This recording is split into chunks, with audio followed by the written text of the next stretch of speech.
උදරුනේ අපි මීට පෙර පාඩම් පරිච්ඡේදයෙන් වටිනාම සංකල්ප කීපයක් කතා කරා චෙක්පත් රේඛනය හා සැබඳිව. මතකයිද? චෙක්පත් රේඛනය කියලා කිව්වේ ගෙවන බැංකු කවුන්ටරයෙන් චෙක්පතකට මුදල් ලබාගත නොහැකි තත්ත්වයට පත් කිරීම කියලා අපි කිව්වා. දැන් චෙක්පත් වලට මුදල් ගෙවන බැංකුවෙන්නේ කවුන්ටරේනේ. ගෙවන බැංකු කවුන්ටරයට චෙක්පතක් රැගෙන આવොත් ධාරකයෙන් එයාට කවුන්ටරෙන් මුදල් ගෙවීම ප්‍රතික්ෂේප කරනවා නම් ඒ කියන්නේ චෙක්පත රේඛිතයි. එහෙනම් ගෙවන බැංකු කවුන්ටරෙන් මුදල් කරගත නොහැකි තත්ත්වයට පත් කරනවා නම් ඒක තමයි රේඛනය කියන්නේ. රේඛනයේ ප්‍රභේද දෙකක් අපි කිව්වා සාමාන්‍ය රේඛනයේ විශේෂ රේඛනයේ. චෙක්පත මතු පිට සරල සමාන්තර රේඛා දෙකක් ඇන්දොත් ඒක සාමාන්‍ය රේඛනය. චෙක්පත මතු පිට බැංකුවක නමක් ලියුවොත් ඒක විශේෂ රේඛනය. මතකනේ දෙකේදීම ගෙවන බැංකුවේ කවුන්ටරෙන් සල්ලි ගෙවන්නේ නැහැ. සාමාන්‍ය රේඛනයේදී ඕනෑම වාණිජ්‍ය බැංකුවක ගිණුමකට බැර කරගන්න පුළුවන්. විශේෂ රේඛනයකදී විශේෂ රේඛනයේ සඳහන් බැංකුවේ ඇති ගිණුමකට වටිනාකම බැර කරගන්න පුළුවන් කියලා කිව්වා. ඊළඟට චෙක්පතක් රේඛනය කරන්න පුළුවන් පක්ෂ කීයක් අපි කරාද මතකයිද? 3ක් කළා. එක්කෙනෙක් අනකරු. එයානේ චෙක්පත අයිතිකාරයා. එයාට ඕනම රේඛනයක් කරන්න පුළුවන්. දෙවෙනි එක්කෙනා ධාරකයා. ඒ කියන්නේ චෙක්පතේ වටිනාකම ලබා ගන්න කිසියම් දිනකට චෙක්පත දරා සිටින තැනැත්තා. ඒ ධාරකයාට රේඛනයේ සම්බන්ධයෙන් බලතල 3ක් තියෙනවා කියලා අපි විග්‍රහ කළා. එකක් මොකද්ද? අනකරු කිසිදු රේඛනයක් කරලා නැත්නම් ධාරකයාට ඕනෑම රේඛනයක් කරන්න පුළුවන්. අනකරු සාමාන්‍ය රේඛනයක් කරලා තියෙනවා නම් ධාරකයාට බැංකුවක නමක් ඇතුළත් කරලා එය විශේෂ රේඛනයක් බවට පරිවර්තනය කරන්න පුළුවන්. තුන්වෙනි බලතලය තමයි අනකරු විශේෂ රේඛනයක්ද කර ඇතනම් ගනුදෙනු කළ නොහැක හෝ ආදායකගේ ගිණුමට පමණි යන වගන්ති එකතු කරලා රේඛනය තවත් අර්ථවත් කරන්න පුළුවන්. ඒ වගේ අයිතිවාසිකම් 3ක් කිව්වා. රේඛනය කළ හැකි තුන්වෙනි පක්ෂය තමයි රැස් කරන බැංකුව. සාමාන්‍යයෙන් චෙක්පතක් ගිණුමකට බැර කරන්න බාර ගන්න බැංකුවනේ රැස් කරන බැංකුව කියන්නේ ඒක ඔයගොල්ලෝ දන්නවනේ. සාමාන්‍යයෙන් රැස් කරන බැංකුවක් චෙක්පතක් ගිණුමකට බැර කරන්න බාර ගැනීමේදී පසුව ඇතිවිය හැකි නෛතික චෝදනාවලින් නිදහස් වීම පිණිස තේරෙනවද? තමා නමින්ම බැංකුව නමින්ම විශේෂ රේඛනයක් සිදු කර චෙක්පත ගිණුමට බැර කරන්න බාර ගැනීමේ සම්ප්‍රදායක් පරිචයක් තියෙනවා. දැන් ලංකා බැංකුවට නම් අපි චෙක්පත බාර දෙන ගිණුමකට බැර කරන්න ලංකා බැංකුව අපි තුමු බ්‍රාන්ච් එක ලංකා බැංකුව නුගේගොඩ කියලා ලංකා බැංකුව නුගේගොඩ කියලා විශේෂ රේඛනයක් මුද්‍රාවක් තියෙනවා. ඒ සීල් එක ගහලා ගන්න. පස්සේ කියන්න බෑ ලංකා බැංකුව චෙක්පත බලෙන් ගත්ත කියන්න බෑ අපි. ඇයි හේතුව? අපි ඒ කියන්නේ චෙක්පතේ සඳහන් කරලා තියෙනවා ලංකා බැංකුව නුගේගොඩ. එහෙනම් ලංකා බැංකුව නුගේගොඩ බ්‍රාන්ච් එකේ ගිණුමකට බැර කරගන්න තමයි තියෙන්නේ. එහෙනම් බැංකුව නිදහස්. ඒකටයි රැස් කරන බැංකුව යානම රේඛනයක් කරන්නේ. ඊට අපි කෝ දැන් ජංගම ගිණුමක් නොමැති කෙනෙකුට රේඛිත චෙක්පතක් ලැබුණොත් මොකද වෙන්නේ? රේඛිත චෙක්පතක් නිසා ගෙවන බැංකු කවුන්ටරෙන් එයාට සල්ලි ගන්නත් බෑ. එයාට ගිණුමකුත් නෑ බැර කරගන්න. එයාගෙන් මේ චෙක්පත බාර ගන්න කවුරුත් ඉදිරිපත් වෙන්නෙත් නෑ. මොකද වෙන්නේ? හොඳම විකල්පය අනකරු ලවා රේඛනය අවලංගු කර ගන්න ඕන කියලා කිව්වා. මොකද රේඛනයක් අවලංගු කළ හැක්කේ අනකරුට පමණයි. කොහොමද ඒක කරන්නේ? චෙක්පතේ මුහුණත ඉඩ තියෙන තැනක අනකරෝ සඳහන් කරනවා රේඛනය අවලංගු කළා මුදල් ගෙවන්න රේඛනය අවලංගු කළා මුදල් ගෙවන්න කියලා ලියලා අනකරුව අස්සන ගහලා දිනේ දානවා. එතකොට රේඛනය අවලංගු වෙලා විවෘත චෙක්පතක් බවට පත් වුණා කියලා තමයි නීතිය සලකන්නේ. නමුත් ඕකේ තියෙන නෛතික ගැටලුවක්. මොකද්ද? අනකරුගේ අස්සන කොහොමද දැනටමත් චෙක්පතේ තියෙනවනේ. චෙක්පතක් සොරකම් කරලා රේඛිත චෙක්පතක් ඒ විවෘත චෙක්පතක් බවට පත් කරගෙන ගෙවන බැංකුවේ කවුන්ටරයෙන් මුදල් වංචනිකව අරගෙන එයාට මාරු වෙන්න ඕන නම් එයාට පුළුවන් අනකරු කරන විදියට අනකරු අස්සන තියෙනවනේ අස්සන බලලා ප්‍රැක්ටිස් වෙලා තේරෙනවද අනකරු විදියට අස්සම් කරලා රේඛනය කැන්සල් කරන්න පුළුවන්. අන්න ඒ තත්ත්වයෙන් මුදවා ගන්නට එංගලන්ත බැංකු පරිචය ක්‍රමවේදයක් අනුගමනය කරන්න පටන් ගත්තා. ඒ එංගලන්ත බැංකු පරිචයම ලංකාවේ බැංකු පරිචය වශයෙන් ආදේශ කරගත්තා. මොකක්ද? රේඛනයේ අවලංගු කරපු චෙක් පතකට බැංකු කවුන්ටරේ මුදල් ලබාගත යුතු නම් අනිවාර්යයෙන්ම අනකරුවා විසින්ම ගෙවන බැංකු කවුන්ටරේට චෙක් පත ඉදිරිපත් කරන්න ඕනේ. එතකොට ප්‍රශ්නයක් නැහැනේ. ඒතර බැංකුව දන්නවා මේ චෙක් පත ගෙවීම සඳහා යොමු කරන්න අනකරුවා. කිසිම වංචාවක් වෙන්න හැකියාවක් නැහැ නේ එහෙමනම්. අනිවාර්යයෙන්ම සල්ලි හම්බ වෙනවා. ඒක තමයි අනුගමනය කරන පරිචය. ඊට පස්සේ මේ පාඩමකදී කිව්වා ගනුදෙනු කළ නොහැක ආදායකයා ගිණුමට පමණ වගන්තියේ තේරුම. මතකනේ? ආදායකගේ ගිණුමට පමණ වගන්තිය රේඛනයකට දැම්මම වෙන්නේ චෙක් පතෙහි නම සඳහන් ආදායකයාගේ ගිණුමට පමණයි වටිනාකම බැර කරන්නේ.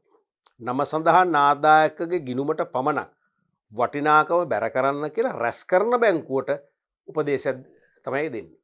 ඒ නිසා වෙන කාගේවත් ගිණුමට බැර කරන්නේ නැහැ. එයාටම පමණයි හම්බෙන්නේ. එහෙනම් චෙක් පත කාටවත් වංච කරන්න බෑ. සොරකම් කරන්න බෑ. උපරිම ආරක්ෂාව තහවුරු වෙනවා. එකම දේ අතිනත පවරන්න බෑ ඊට පස්සේ.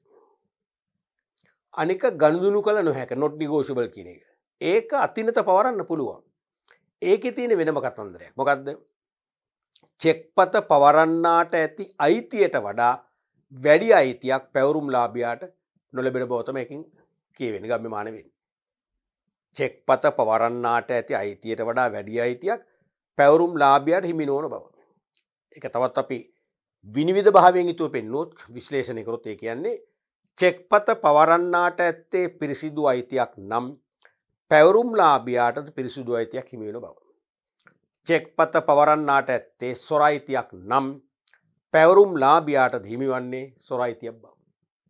ඕක තමයි බ්‍රිතාන්‍ය ජාතික සුපිරි නීතිවේදියෙක් වන ආචාර්ය හොල්ඩන් කිව්වේ මේ not negotiable කියන වගන්තිය රේඛනයකට ඇතුළත් වෙනවා යනු අනතුරු හඟවන රෙඩ් ලයිට් එකක් හා සමානයි. අනතුරු හඟවන රතු එළියක් හා සමානයි. ඒ කියන්නේ මේ වගන්තියේ සහිත චෙක් පතක් අපි පවරා ගැනීමට පෙර ඒ චෙක් පත පැවරීමේ අයිති ඉතිහාසය ගැන විමසිලිමත් වෙන්න ඕනේ. අයිතියේ සියලුම අයිතිකරුවන් අතර සියලුම පිටසන්කරුවන් අත තිබුණු අයිතියේ නිර්වුල් භාවයේ තහවුරු කරගෙන මිසක ඒ චෙක් පත ගන්න හොඳ නෑ කියන ඉංගිය තමයි එකකින් එයා කියන්නේ. මොකද හේතුව එක්වරකදී හරි හොරකමක් වුණොත් එයින් පස්සේ කාටවත් ඒ චෙක් පත නීති අනුකූල අයිති වෙලා නැහැ. අපට හම්බෙන්නේ සොර අයිතිය. හැබැයි අතිනත ගනුදෙනු කරන්න පුළුවන් ඒක. හොරකමක් වුණොත් තමයි ප්‍රශ්නේ තියෙන්නේ. මතකයිනේ? අවසන් වශයෙන් අපි පාඩම් පරිච්ඡේදය කිව්වා මේ වගන්ති දෙකෙන්ම ආරක්ෂාවක් නම් ඇයි වගන්ති දෙකක් කියලා. ඇයි වෙන්නේ? දැන් සමහර චෙක් පත්වල ආදායකයෙක් නම් කරනවා. එතකොට ආදායකයා ගිණුමට පමණයි හරි ගනුදෙනු කළ නොහැක වගන්තරි දාන්න පුළුවන්. සමහර චෙක් පත්වල අපි මුදල් කියලා අන කරනවා. එකක් පහසුවට අපි අන කරන්නේ. අනිත් එක තමයි සමහරට අපි දන්නේ නැහැ කාටද මේ චෙක් පත දෙන්න කියලා. උදාහරණයක් වශයෙන් අපි හිතමු ඕගොල්ලෝ මගෙන් මට බඩු වගයක් ගේන්න කියලා චෙක් එකක් ඉල්ලනවා. මං කියනවා කාටද චෙක් එක ලියන්න? කියන්න බෑසේ කාගෙන් ගනිද්ද කියලා ඕනම කෙනෙකුට දෙන්න පුළුවන් වෙන විදිහට අන කරන්න කියලා කිව්වොත් මොකද කරන්නේ? මම මුදල් කියලා අන කරනවා. ඔබට දෙනවා. ඔබට ඕන කෙනෙකුට දෙන්න පුළුවන්. ඒ වගේ මුදල් කියලා අන කරන්න වෙනවනේ. උනොත් ආදායකයා ගිණුමට පමණේ දාන්න බෑ. මොකද ආදායකෙක් නෑනේ. එතනදී අවිවාදෙම දාන්න වෙන්නේ මොකද්ද? ගනුදෙනු කරන හැක වගන්ති තමයි දාන්න වෙන්නේ. ඔන්න වගේ අපි වටිනාම පාඩම් පරිච්ඡේදයක් තමයි නිම කළේ. අපි අද කතා කරන්නේ ඒකේ ඉතුරු පාඩම් හරිය අභ්‍යාස කීපයක් සමග. මුලින්ම පහත දැක්වෙන රේඛනවල ප්‍රතිඵල සඳහන් කරන්න. පහත දැක්වෙන රේඛනවල ප්‍රතිඵල සඳහන් කරන්න. එක ලංකා බැංකුව රේඛා දෙකක් මැද ලංකා බැංකුව විශේෂ රේඛනයක්නේ. මොකද්ද ප්‍රතිඵල එහෙනම්? ලංකා බැංකුවේ ගිණුමකට පමණක් බැර කරගන්න වටිනාකම. මහජන බැංකුව, ඇට්නැෂනල් බැංකුව, සෙලාන් බැංකුව, ICIC බැංකුව කොහෙවත් බෑ. ඇයි රේඛනේ තියෙන බැංකුව ලංකා බැංකුවනේ. ලංකා බැංකුව ඕනෑම ශාඛාවක දිවෙන පුරා තියෙන ඕනම ශාඛාවක ගිණුමකට බැර කරන්න පුළුවන්. වෙනත් ගිණුම් වලට දාන්න බෑ. පැහැදිලිද? රයිට්. එතකොට එක අපි ලියන්න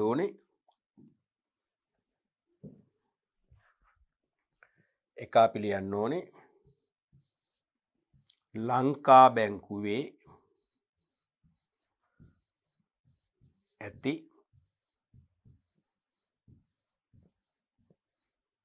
ගිණුමකට බැර කරවාගත යුතුයි. වෙනත් බැංකු ගිණුම් වලට බෑ. දෙක ලංක බැංකුව ගාල්ල එකත් විශේෂ රේඛනය. මොකක්ද දෙකේ තේරුම? ලංක බැංකුව ගාල්ල ශාඛාව ඇති ගිණුමකට විතරයි. වෙනත් බ්‍රාන්ච් වලත් බෑ. ලංක බැංකුව ගාල්ල ශාඛාවේ තියෙන ඕනම ගිණුමකට මේක බැර කරගන්න පුළුවන්. වෙනත් ඒවා බෑ. දැන් අපි ගාල්ලේ ඉන්න කෙනෙකුට චෙක් පතක් තැපෑලෙන් එවනවා කියන්නකෝ. අපි චෙක් පත අන කරද්දි මේ වගේ රේඛනයක් දාන්නේ කෝකටත් හොඳයි. ලංක බැංකුව ගාල්ල ආදායක ගිණුමට පමණයි. එතකොට ලංක බැංකුව ගාල්ල ශාඛාවේ නම සඳහන් ආදායක ඇති විතර වෙන කාටවත් ගන්න බෑ. සොරකම් කරන්නම බෑ. තේරෙනවද? රයිට්. එතකොට දෙවෙනි එක තමයි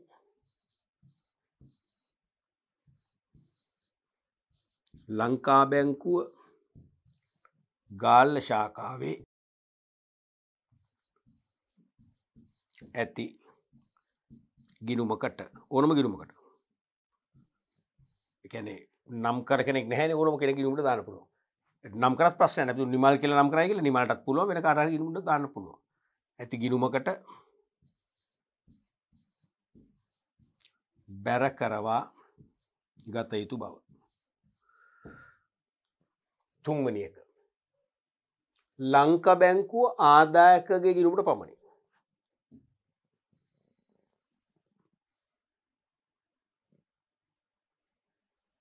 ඔව් ලංක බැංකුව ආදායක ගිණුමට පමණයි. ඒ කියන්නේ මොකද්ද?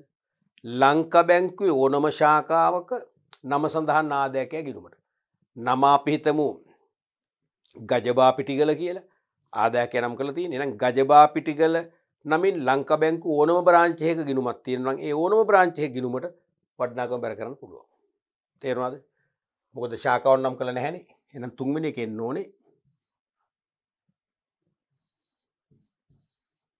ලංකා බැංකු ශාඛාවක ඕනම ශාඛාවක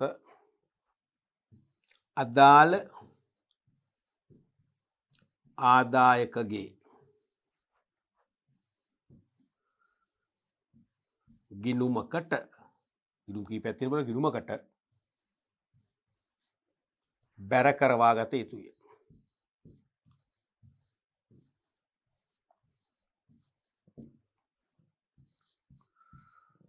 හතරවෙනි එක ලංක බැංකුව ගාල්ල දින 30කට පමණි.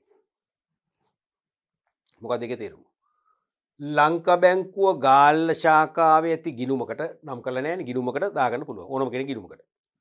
හැබැයි දින 30ක් ඇතුළත වෙන්නත් ඕනේ. දින 30න් පස්සේ මේ චෙක් පත යල් පනිනවා.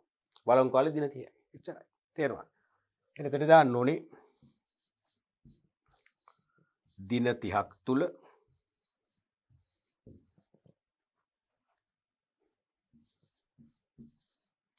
ලංකා බැංකුව ගාල්ල ශාඛාවේ ඇති ගිණුමකට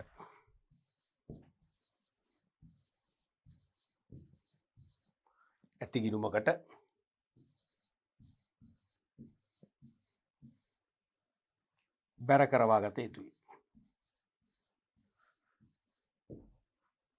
පැහැදිලිනේ? පස්වෙනි එක මේ තියෙන මොකද්ද? සාමාන්‍ය රේඛනයක් මේක. පස්වෙනි එක සාමාන්‍ය රේඛනයක්. සරල සමාන්තර රේඛා දෙක විතරයි. එහෙනම් මේ චෙක් පතේ ගෙවන බැංකු කවුන්ටරේ මුදල් ගෙවන්නේ නැහැ. වාණිජ්‍ය බැංකුවක ඕනෑම ශාඛාවක ඇති ගිණුමකට බැර කරගන්න පුළුවන්. බ්‍රාන්ච් එකක් නැහැ මේක. විශේෂ රේඛනයක් නැහැ නේ. වාණිජ්‍ය බැංකුවක ඕනෑම ශාඛාවක ජංගම හෝ ඉතුරුම් ගිණුමකට වටිනාකම බැර කරගන්න පුළුවන්. ඒකට නෝ ඕනෑම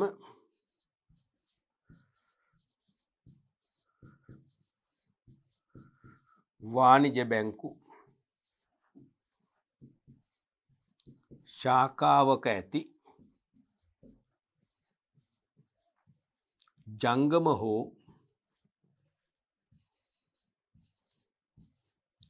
ඉතුරුම් ගිණුමකට වටිනාකම බැර කරවා ගත යුතුයි.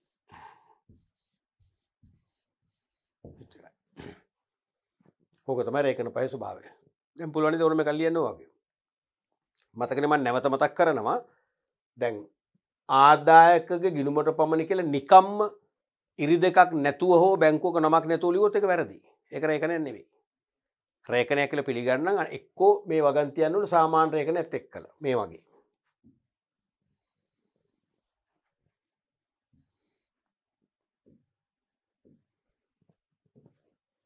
මේ වගේ.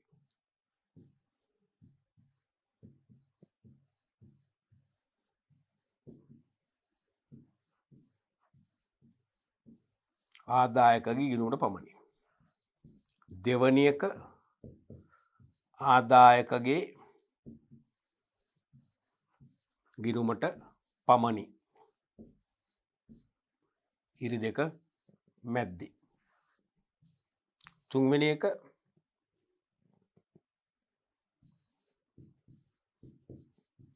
ආදායකගේ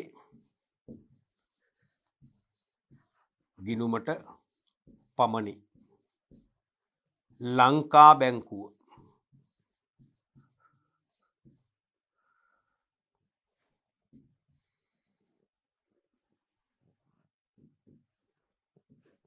හතරවෙනි එක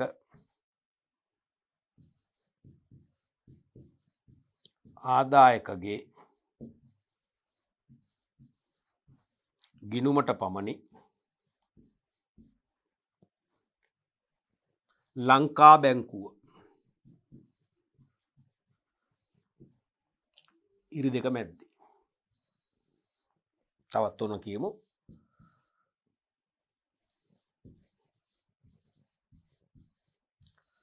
ගනුදෙනු කළ නොහැක.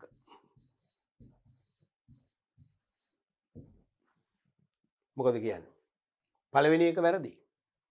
මොකද මෙහෙම දාන්න බෑ. මේක වගන්තියන්නේ. මේ වගන්තිය තනි පංගලමේ අපිට පාවිච්චි කරන්න බෑ. තනිකන් දෝෂ ඇති වෙනවා. තේරෙනවද? මේ වගන්තිය එක්ක සාමාන්‍ය රේඛනයක් සමග විශේෂ රේඛනයක් එක පමණයි.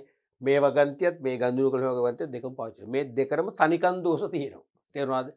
තනි පංගලෙම පාවිච්චි කරන්න බෑ. එක්ක සාමාන්‍ය එක්ක විශේෂ රේඛනයක් සමගයි භාවිතා කළ යුතු. නැත්නම් වැරදි. එහෙනම් මේක වැරදි එකක්. මේක වැරදි. මේක වැරදි. මේක හරි. හරිනේ. සාමාන්‍ය රේඛනයක් එක තියෙනවා. ඒක හරි. ඕනම වාණිජ බැංකුවක නම සඳහන් ආදායකයා ගිණුම තිබෙනවා නම් ඒ ගිණුමට බැර කරන්න පුළුවන්. මේකත් හරි. ආදායකයා ගිණුමට පමණි ලංකා බැංකුව විශේෂ රේඛනයක් සමග. එහෙනම් ලංකා බැංකුවේ නම සඳහන් ආදායකයා ගිණුමක් තියෙනවා නම් කොහේ හරි බ්‍රාන්ච් එකක ඒකට බැර කරන්න පුළුවන්. ඒකත් හරි.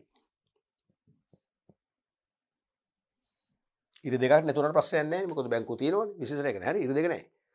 මේක ආදාය ගිණුමට පමණි ලංකා බැංකුව අරකම ඉරි දෙක තියෙනවද? වෙනසක් නැහැ. ඒකත් හරි.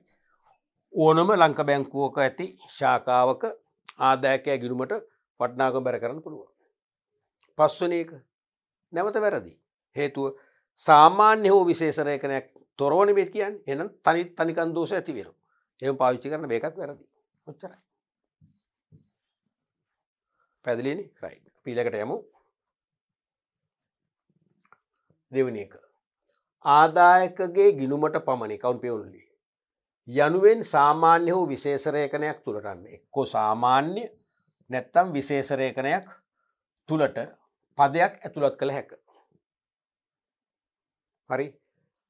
එක. එය කා සඳහා කරන්නක්ද? ආදායක ගිණුමට පමණ කියලා වගන්තිය රේඛනයකට දැම්මම රේඛනය කරන කෙනා කාටද මේ කරන්නේ? රැස් කරන බැංකුවට. මතකනේ? ගෙවන බැංකුව නෙවෙයි. මං කලින් පරිච්ඡේදවලදී කිව්වා මූලික සංකල්ප කතා කරද්දී රැස් කරන බැංකුව. ගෙවන හේවත් නිකුත් කරන බැංකුව අපිට නිතරම ලියන්න වෙනවා. ඒක ගෙවන බැංකුව මොකද්ද? රැස් කරන බැංකුව මොකද්ද කියලා අපිට කල්පනා කරන්න වෙලාවල් නෑ. එතකොට අපිට කාලේ කල්පනා කරන්න බැරි මේ විභාගෙදී. ඒවා අපේ දැන් ඔයගොල්ලන් නම දැන් ඔයාලගේ නම කියන්නේ කල්පනා කරලාද? ඔයාලගේ තාත්තගේ නම අම්මගේ නම කියන්නේ කල්පනා කරලාද? නෑනේ ෂණික වෙන්න එපා. අන්නේ වගේ මතක රහක් මේකට තියෙනවා ඔබට. තේරෙනවද? ඒ මතක රහ නැත්නම් ඔබට කාලේ කල්පනා කරන්න බැරි වේවි. එහෙනම් ඒ කාසදාහද කරන්නේ රැස් කරන බැංකුවට. මොකද්ද කියන්නේ? නම සඳහන් ආදායකයා ගිණුමටම පමණක් වටිනාකම බැර කරන්න. වෙනත් ගිණුම් වලට බැර කිරීමෙන් වළකින්න කියන උපදේශය තමයි දෙන්නේ. එහෙනම් රැස් කරන බැංකුවට.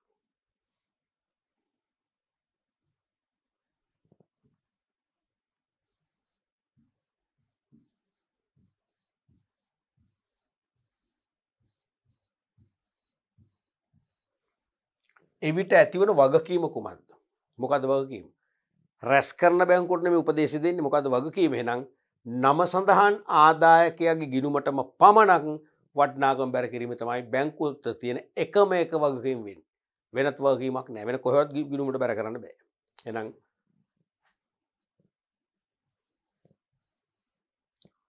නම සඳහන් ආදායකගේ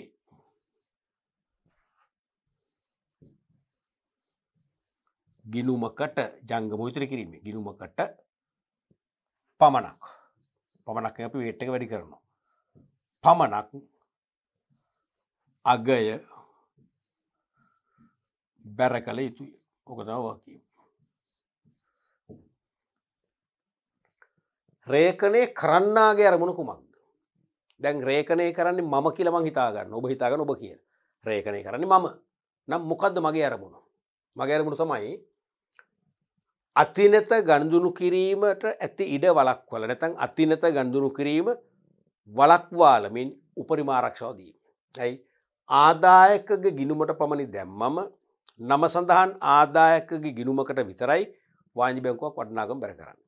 වෙන කිසිම කෙනෙකුගේ ගිණුමකට බැර කරන්නේ නැහැ. එහෙනම් කිසිවෙකුට සොරකම් කරලා ප්‍රතිඵලයක් නැහැ. උගත් සහ නූගත් හොරු කියලා වර්ග දෙකක් තියෙනවා ළමයි. නූගත් හොරෙක් නම් මේක තියාගෙන ඉතුරුල කරගෙන උගත් හොරෙක් ගත්තොත් එහෙම මේ චෙක් පත රේඛනේ දැක්කම මොකද එන ආපහු ගිහිල්ලා දෙනවා අයිතිකාරයට. මොකද යාර වැඩක් නැහැ. කාටවත් ගන්න බෑ. එහෙනම් රේඛනේ කරන්නේ මම නම් මගේ අරමුණ මොකද්ද? අතිනත ගනුදෙනු කිරීම වළකාලමින් උපරිම ආරක්ෂාව සැලසීම. එහෙමනම්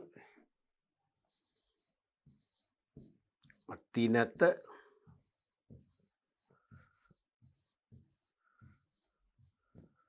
ගනුදෙනු කිරීම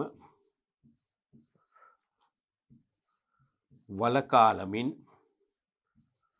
ආරක්ෂාව සැලසීම.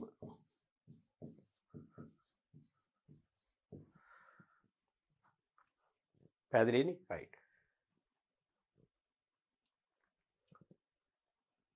ඊළඟට බලන්න අනුරාධපුර ලංකා බැංකුවේ ගිණුම් හිමියෙකු වන රෝහණ බණ්ඩාර විසින් අනකල චෙක් පතක් ඔබ ගාල්ලේ ලංකා බැංකුවේ ගිණුමකට බැර කිරීමට බාර දීමේදී සම්පූර්ණ කළ යුතු අවශ්‍යතා කවරේද?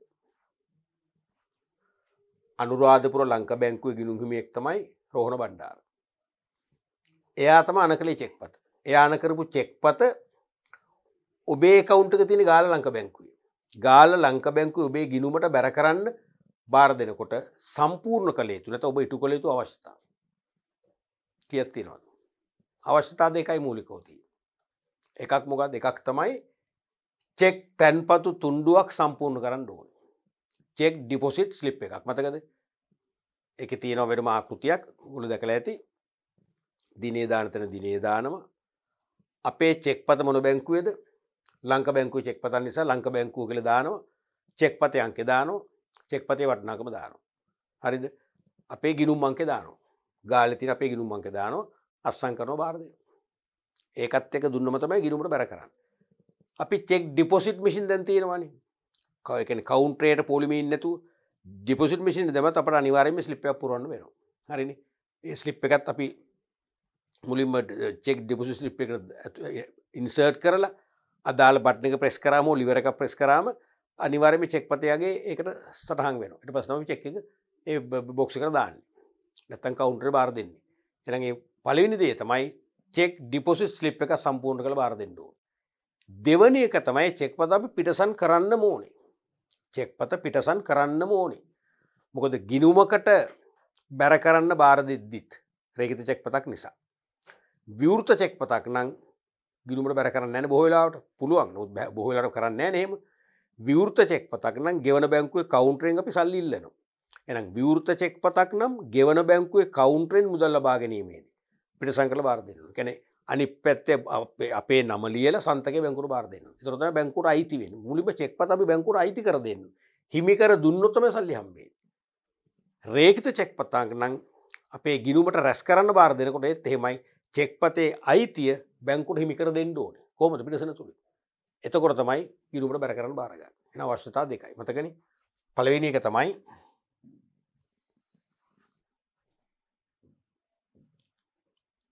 පළවෙනි එක තමයි චෙක්. තැන්පතු තුණ්ඩුවක්.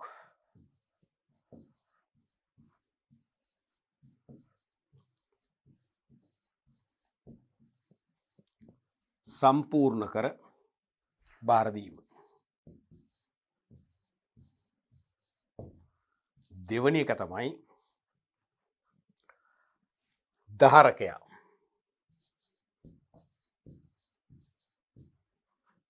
නැත්තම් ආදායක කියලා ගන්න පුළුවන්. මොකද සමහර ආදායකම වෙන්න පුළුවන් මේ චෙක් පත ගෙනියන්නේ. ආදායකයා විසින්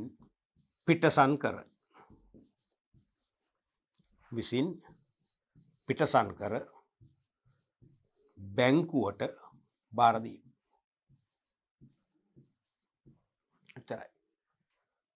පැහැදිලිනේ? අපි බලමු ඊළඟට. පහත දැක්වෙන්නේ චෙක් පතකට අදාළ තොරතුරුය. අනකරු ඉයන් බොතම් කවුද? බ්‍රිතාන්‍යයෙන් පහළ වෙච්ච හොඳම වේගපන්දු යවන්නෙක්, දැන් පුහුණුකරුවෙක්. අන ලදු මහජන බැංකුව මහනුවර. ආදායකයා මයිකල් තිසේරා. කවුද තිසේරා? ශ්‍රී ලංකා ක්‍රිකට් කණ්ඩායමේ හිටපු නායකයෙක්. අනුර තෙන්නකෝන් පෙර නායකයා. ටෙස්ට් වලට පෙර. වටිනාකම රුපියල් 5 ලක්ෂයයි. චෙක් පතක විස්තර තියෙනවනේ දැන්. අනකරු කියන්නේ චෙක් පත අස්සන් කරන කෙනා. ජංගමගිනු හිමියෙන් බොතම්. අනලදු කියන්නේ අනකරුගේ බැංකුව. අනකරුගේ ජංගමගිනුම තියෙන බැංකුව. චෙක් පතෙන් අනල ලබන බැංකුව. මහජන බැංකුව මහනුවර.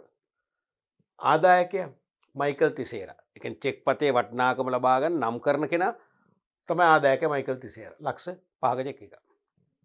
ඔබ විසින්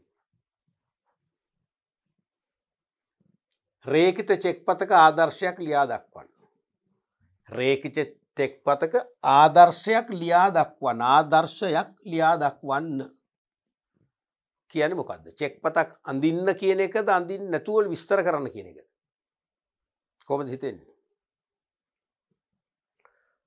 මේක චෙක් පතක් අඳින්න ඕන දරුවනේ. ඇයි පැහැදිලිවම ආදර්ශයක් කියනෝනේ. රේඛිත චෙක් පතක මොඩල් එකක් ආදර්ශයක් ලියා දක්වන්න. කියන්නේ අඳ දක්වන්න කියන එක තමයි. අනිවාර්යයෙන්ම අපි චෙක් පතක් නිරූපණය කරන්න ඕනේ. 2. එය එක්කෝ මයිකල් තිසේරාගේ ගිණුමට බැර කිරීමට හෝ ඔහුගේ අභිමතය පරිදි වෙනත් අයෙකුට පැවරිය හැකි වන පරිදි අනකල යුතුය. අන්න. මේ චෙක් පත අපි අඳිනකොට තේරෙනවද? වටිනාම ඉඟිය අපට දෙනවා. හින්ට් එක දෙනවා. මොකද්ද? එක්කෝ මයිකල් තිසේරාගේ ගිණුමට බැර කරගන්න පුළුවන් වෙන්න ඕනේ. එහෙම නැත්නම් ඔහුගේ අභිමතය පරිදි මයිකල් තිසේරා කැමැත්ත පරිදි කැමති කෙනෙකුට පවරලා දෙන්න පුළුවන් වෙන්නත් ඕන. අන්න ඒකෙන් අපිට වටිනා අර්ථයක් කියනවා.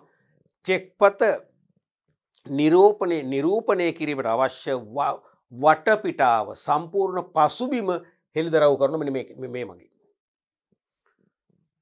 3. එම චෙක් පතට උපරිම ආරක්ෂාව සැලසෙන අයුරු වෙනම දක්වන්න. ඒක වෙනම පෙන්වන්න ඕනේ. කියන්නේ වෙනම චෙක් පතක් අඳින්න ඕනේ නැහැ. ඔබ සාමාන්‍යයෙන් මීටරේ තියෙනවනේ දරුවනේ. ලකුණු 4ක ප්‍රශ්නයක් නෙමෙයි. ලකුණු 4ට චෙක් පත් දෙකක් අඳින්න දෙන්නේ නැහනේ. දුන්නොත් ඉතින් පිළිම ප්‍රශ්න දෙක තුනක කාලනාස් තියෙනවනේ. දෙන්නේ නැහැ. එක චෙක් පතක් ඇඳ මැති. හරිද? මේකෙන් දෙන්නේ ඉංගිය. චෙක් පත අඳින්න අවශ්‍ය ඉංගිය මේකෙන් දෙන්නේ. මේක ඇත්තටම ප්‍රශ්න දෙකයි තියෙන්නේ. මේ තුනක් දැම්මට. තේරුණාද?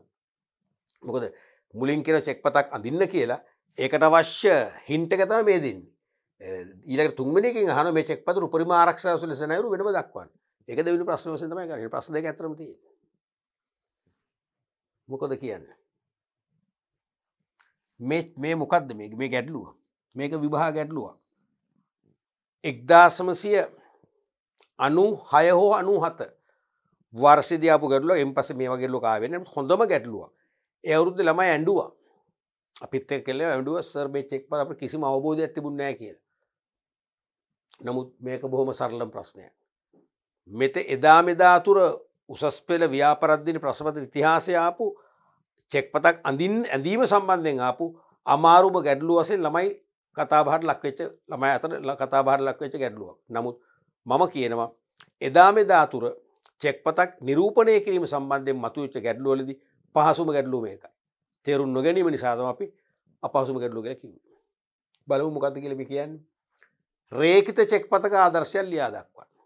මොකද කියන්නේ? එතකොට අපි චෙක් එකක් අඳින්න ඕන රේඛනයක් තියෙන්න ඕන. ඒ රේඛනය සාමාන්‍ය රේඛනයක්ද විශේෂ රේඛනයක්ද? සාමාන්‍ය. හොඳට මතක තියාගන්න. මේ වගේ ගැටලුවකදී ඉල්ලන දේට වඩා අපි යමක් දෙන්න යන්නේ නැහැ.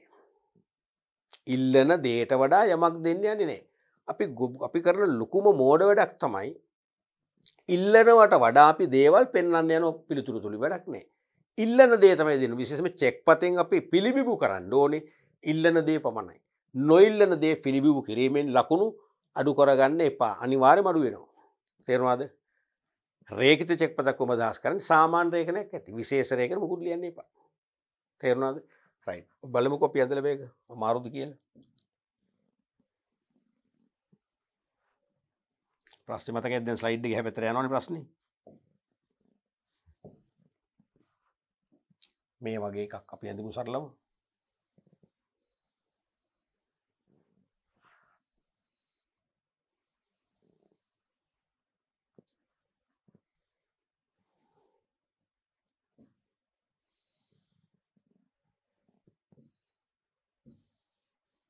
අනකරුවෙන් බොතම් මතක තියාගන්න.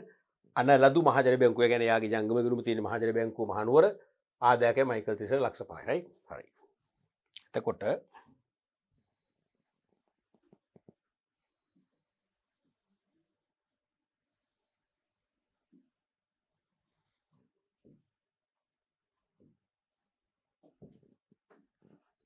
නම් මෙතන එනවා මහජන බැංකුව මහනුවර දිනයක් අපි දානවා. දිනයක් නොදැම්මත් ප්‍රශ්නයක් නැහැ. මේ වගේ දිනේදී දිනේ තරම් සලකන්නේ නැහැ. මෙතන දානවා නම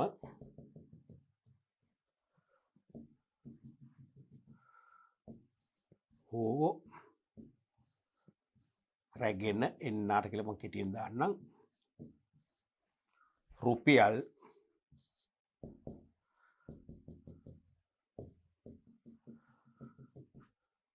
මෙතන දාන ඉලක්කමෙන් ගාන තවත් පිළිපෙළ දරිඩ මදි නිසා ලියන්න ගෙවනු ඔච්චරයි. දැන් විභාගෙදී ඔබ පෑන් දෙකක් පාවිච්චි කරන්න. දැන් මේ ඕල්රෙඩි printed day වනේ චෙක් පතේ දැන් තමයි මුද්‍රිත ඒවනේ මේක අපි දුමු ඔයගොල්ලෝ කළු පෑනෙන් ලියනවා. නිල් පෑනෙන් පුරවන්නේ. කොරතු පෑනෙන් මේ ෆ්‍රේම් එක හදලා නිල් පෑනෙන් පුරවන්නේ. හරිනේ. එතකොට අපි දිනයක් දාමු. අපි හිතමු 3යි 2022 කියලා අපි උපකල්පනය කරමුකෝ. එතකොට මතකනේ ආදායක මයිකල් තිසේරා. මයිකල් තිසේරා හොරගෙන ඉන්නට රුපියල් 5 ලක්ෂයක් පමණනේ. රුපියල් 5 ලක්ෂයක් පමණි.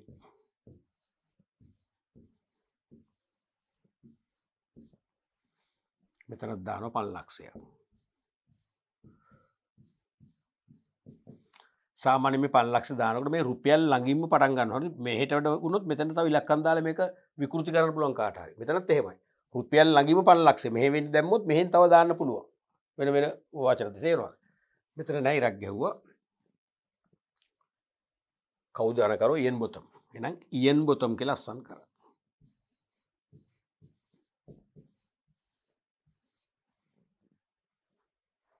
ඔන්න පළවෙනි එකට උත්තරේ හරියද?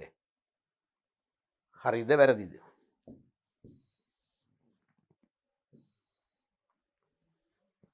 අනකරුවෙන් බොතම් අනලදු මහජන බැංකුව මහනුවර ආදායකය මයිකල් තිසර ලක්ෂ 5යි. රේඛිත චෙක් පතක ආදර්ශයක් ලියා දක්වන්න. රේඛනය ආවේ නැහැනේ. රේඛනයත් කරන්නේ මොකද්ද? රේඛනය කරන්නේ සාමාන්‍ය රේඛනයක් කරන්නේ. සාමාන්‍ය රේඛනය.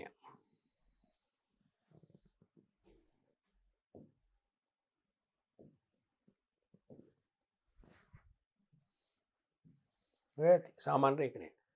මේකේ ලියන්න යන්න එපා. දැන් සමහර ළමයිට ලැබුවා මම මේ ගැටලුව කරනවා මේක අමාරුම ගැටලුවක් කියලා ළමයි සලකපු නිසා මේකට දානවා ලංකා බැංකුව මහජන බැංකුව එහෙම දාන්න බෑ. මහජන බැංකුව දාන්න බෑ. කොහොමද මේ ජංගම ගිණුම් හිමියාගේ බැංකුවනේ.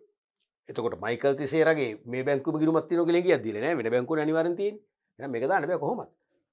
මං කියන්නේ ලංක බැංකුව කමර්ෂල් බැංකුව දාන්න යන්න එපා.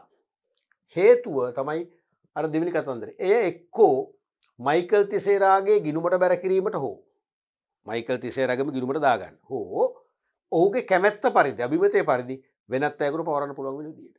ඔබ ලංක බැංකුව කියලා මෙතන දාගත්තොත් මොකද වෙන්නේ? මයිකල් තිසේර කැමති HNB එකේ යාගේ මිත්‍රයෙකුට නම් දෙන්න දෙන්නේ නැහැ නේ. ඒ නිසා ඒව දාන්න බෑ. අපි නිසා නිකන් නෝමල් සාමාන්‍ය රේඛනයක් කරනවා. හරිනේ. දැන් හරි. අන්න එහෙනම් රේඛිත චෙක් පතක ආදර්ශය ලියා දක්වන්න කියන එක හරි. දැන් හරිද? දැනුත් හරි නෑ. දැනුත් වැරදි. දැන් මොකද්ද වරද? මෙහෙම තිබුණොත් දැන් මේක දරුනේ ධාරක චෙක් පතක්. මේක හාරක චෙක් පතක්නේ. මයිකල් තිසේරා හෝ රැගෙන එන්නාට 5 ලක්ෂයක් පමණක් ගෙවනු. තේරුණාද? හෝ රැගෙන එන්නට. එවන දැන් මේක මයිකල් තිසේරගෙන් උපක්‍රමිකව හරි වංචනිකව හරි මේ චෙක් පත වෙන කවුරු හරි ගත්තොත් එයාටත් මේක කවුන්ට් එකේ සල්ලි ගන්න පුළුවන්. සෝරි එයාගේ ගිණුමකට රේඛිතනේ ගිණුමකට බැර කරගන්න පුළුවන්. ඒතර එයා කැමති කෙනෙකුට පවරලා දෙන්න බැරි වෙන්න පුළුවන්. ඒ නිසා මොකද්ද කරන්න ඕනේ? මේ රැගෙන එන්නට පදේ අපි කපන්න ඕනේ. මෙන්න මේක අපි අනිවාර්යයෙන්ම කපන්නට ඕනේ. තේරුණාද? තනියරකින් කපන්න ඕනේ. කැපුවම දැන් මොකද්ද වෙන්නේ?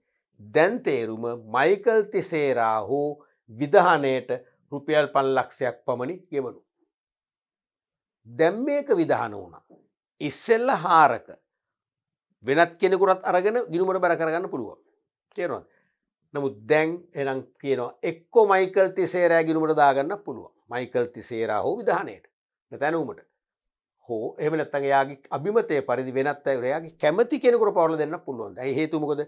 දැන් මේක විධානයි. දැන් මේක හුදු බාර දීමෙන් කාටවත් අයිති වෙන්නේ මයිකල් තිසේරා චෙක් පතේ පිටුපස එයාගේ අත්තකුරින්ම මයිකල් තිසේර කියලා නම ලියලා එයා කැමති කෙනෙකුට සන්තකේ බාර දෙන්න ඕනේ. එතකොටයි අයිති වෙන්නේ. අන්න එයාගේ අභිමතයේ පරිදි දැකද? ඔහුගේ අභිමතයේ පරිදි වෙනත් අයෙකුට පවරා දීම කියන කතාව හරියනවා.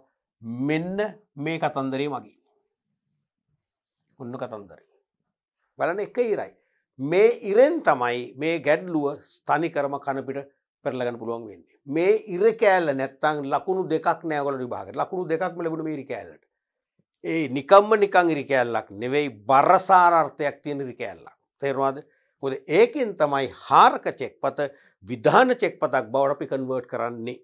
ඒ අනුව තමයි මයිකල් තිසේරගේ පිටසන නොමැතිව මේක කාටවත් හිමි කරගන්න බැරි. ඒ නිසා මයිකල් තිසේරගේ අභිමතයේ පරිදි එයා කැමති කෙනෙකුට දැන් පුළුවන් පිටසන් කරලා පවරලා දෙන්න. කොච්චර? එහෙනම් මේකේ ලකුණු හම්බුනේ මෙන්න මේකට ලකුණු 1යි මේකට ලකුණු 1යි ලකුණු 2යි. එහෙනම් ලකුණු දෙකෙන් භාගයක්ම හම්බුනේ මේ පොඩි ඉරි කෑල්ලටයි. කොච්චරයි? බලන්න කොහෙද කියලා අමාරු. කොහෙද අමාරු? අමාරු වන්නේ ඔක හරියට අපි සංකල්ප ටික ඔළුවේ තියෙනවා නම් බොහොම සරලම ගණේ ප්‍රශ්නයක් මේක නැත්නම් සරල බලයේ ප්‍රශ්නයක් නේ වර්ගයේ ප්‍රශ්නයක්. ඊළඟට මේක තුන්වෙනි එකෙන් කියනවා එම චෙක් පතට උපරිම ආරක්ෂා සැලසෙන අයුරු වෙනම දක්වන්න. වෙනම පෙන්වන්න. උපරිම ආරක්ෂාව දෙන්නේ කොහොමද? දැන් මේකේ ඕල්රෙඩි එකක් තියෙනවා දෙකක් තියෙනවා. හරිනේ? එකක් දෙකක් දෙකම හරි. තුන්වෙනි එක අහන එම චෙක් පතට උපරිම ආරක්ෂාව සැලසෙන අයුරු වෙනම දක්වන්න. කොහොමද වෙන්නේ? අපි මේකට දැම්මොත් ආදායකගේ ගිණුමට පමණ දැම්මොත් මොකද වෙන්නේ? පවරන්න බැරි වෙනවනේ. ඒතකොට මේ කතාව නැවත බොරු වෙනවනේ. එක්ක මයිකල් තිසේරාගේ ගිණුමට බැර කිරීමට හෝ ඔහුගේ අභිමතයේ පරිදි වෙනත් අයෙකුට පැවරිය හැකිවන පරිදාන කළ යුතුයි කියන කතාව බොරු වෙනවනේ. ඇයි? ආදායකගේ ගිණුමට පමණයි දැම්මම කාටවත් පවරන්න බෑනේ. මයිකල් තිසේරාට විතරයි. මේ කතාව බොරු වෙනවා. ඒකයි මම කිව්වේ මෙන්න මේ වගන්ති හරි වටිනවා. මේ චෙක් පත නිවැරදිව සකස් කරගන්න අවශ්‍ය පසුබිම පෙන්නුම් කරන පසුබිම නිරාවරණය කරන වගන්තිය තමයි මේ වගන්තිය කියනකොට අපිට මොන තරම් අපිට නිරාවරණය වෙනවද මේ චෙක් පත විනිවිද අපිට දැනෙනවද? දැනෙන්න ඕනේ. තේරෙනවද? එතකොට මේ හැම දෙයක්ම අපි බොහොම ආදරෙන් අර ඩිවෝෂන් කියන භක්තියෙන් කරන දේ අපි ඇල්මෙන් කරන්න කියන්නේ. ඇල්මෙන් කරනවා නම් මේ ප්‍රශ්නේ අපි හරියට කියවනකොට මෙන්න මේ වගන්තිය තුලින් අපිට චෙක් පත ගෙනියන්න ඕන මාර්ගය අපිට පේන්න ගන්නවා. එහෙමනම් ආදායක ගිණුමට පමණයි දාන එක හොඳයි. උපරිම ආරක්ෂිතයි. හැබැයි පවරන්න බෑ මෙයාට කැමති කෙනෙකුට. එහෙමනම් ඒක දාන්න බෑනේ. මොකක්ද දාන්න පුළුවන්? එහෙනම් දාන්න පුළුවන් ගනුදෙනු කළ නොහැක. නොඩ්ඩිගෝෂිබල් දැම්ම මන්න මෙයාගේ කැමැති කෙනෙකුට පවරලා දෙන්නත් පුළුවන්. සොරකමක් වුණොත් කාටවත් අයිති වෙන්නේ නැහැ. සොරකමක් වුනේ නැත්නම් අනිවාර්යයෙන්ම අයිති වෙනවා. එහෙනම් උපරිම ආරක්ෂාවක් තියෙනවා. හරිනේ. සොරකමක් වුණොත් කාටවත් ගන්න බෑ. උපරිම ආරක්ෂාව. ඒ වගේම සොරකමක් වුනේ නැත්නම් මෙයා කැමැති කෙනෙකුට පිටසංකල්ප පවරලා දෙන්නත් පුළුවන්. එහෙනම් හොඳම දේ ඉච්චර. එහෙනම් මේ වගේ දාමු අපි එක වෙනම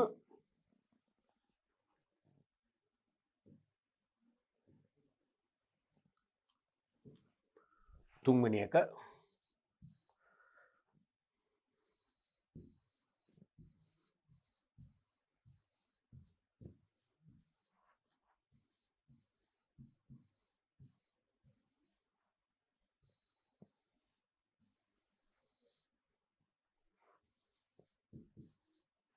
නොහැක ලෙස රේඛනය කිරීම.